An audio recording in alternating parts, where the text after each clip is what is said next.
I still remember the first time I started journaling. It was around when I was 10 and we were at Walt Disney World. Now, at the time, I was completely obsessed with pirates. I wore a bandana and a skull ring and an eye patch for the entire vacation. So naturally, Pirates of the Caribbean was my favorite attraction. Now, if you've ever been to Disney World, you know this well. A lot of the rides will exit directly into the store to entice you to buy something related to that ride, and that's the case with Pirates of the Caribbean. Well, it worked, and I found this cool journal that had a skull on the front, but it was holographic, so it turned into a Pirates movie poster as you turned it. Naturally, at 10 years old, I thought this was the coolest thing ever, so I bought it, but I had no idea what to do with it. So my mom suggested that I keep a journal, that I just write down what I did every day. So that's what I started doing. Most days I just wrote a quick summary of what I did that day. If I played basketball, what I ate for lunch, how my school went. I didn't know it then, but journaling would become an integral part of not only my daily routine, but also my mental health and my self-reflection. Back then, all those early entries were pretty surface level. You know, what activities I did, how I spent my time that day. And it wasn't until much later that I actually started introspection.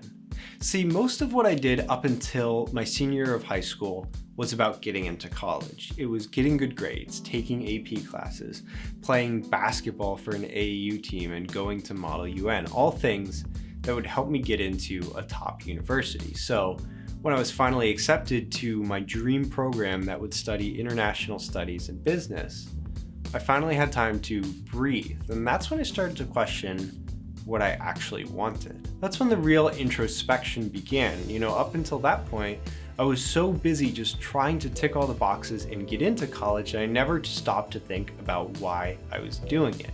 But now that I was in college and facing down 4 months of senioritis, I had time to think.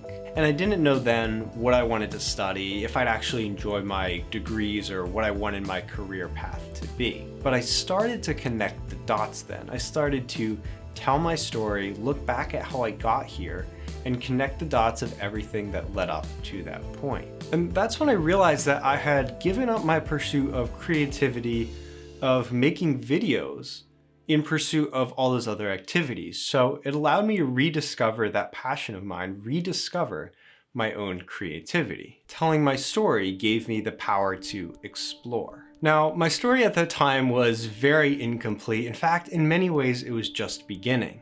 So after a few more chapters, I found myself at therapy for the first time. A couple years had gone by in college, and I found myself dealing with some self-esteem issues. And as the therapist began to ask questions about my past and why I was feeling the things that I felt, where I spent my time, what I valued, I began to tell my story again. And as I told my story, the dots began to connect again. I saw where I was and how the choices that I made in the past led to the additional choices I made throughout my life that ultimately led to where I was sitting in that room talking to that person. And more importantly, I saw where those feelings of low self-esteem came from. Telling my story gave me guidance on how to move forward. So now whenever I'm feeling anxious or stuck or not sure why I'm feeling the way I'm feeling, maybe something in my life is difficult and I don't know why it's so difficult, I turn to the past. I tell my story, either write it down in my journal or just mentally go through what went on, the choices I made, everything that happened to me that led me to that point. And sometimes it takes a lot of thinking. I'll spend days thinking about my story and why I feel that way before it clicks, before the moment that led to this, the pivotal moment, comes to my mind. But without fail, it does. And without fail, that gives me the answer on how to push through and move forward. So if you feel stuck in your life or with some of the choices that you made, maybe you're not sure if you enjoy your job, or maybe you know something is wrong about your life, but you don't know where to go from here. Maybe you deal with negative feelings about yourself or about other people. Tell your story, even if it's only to yourself. Just tell your story Don't have an end goal in mind. Recite everything you can remember about what happened to you, what choices you made, what you remember, what you don't remember. Write it all down or say it all out loud.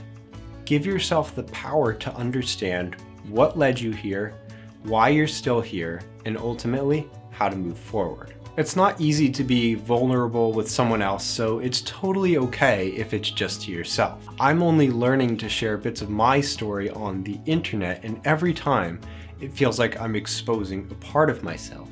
But I hope that by telling my story, I'll help empower you to tell yours and to figure out what you need to do to push forward or just keep putting one foot in front of the other.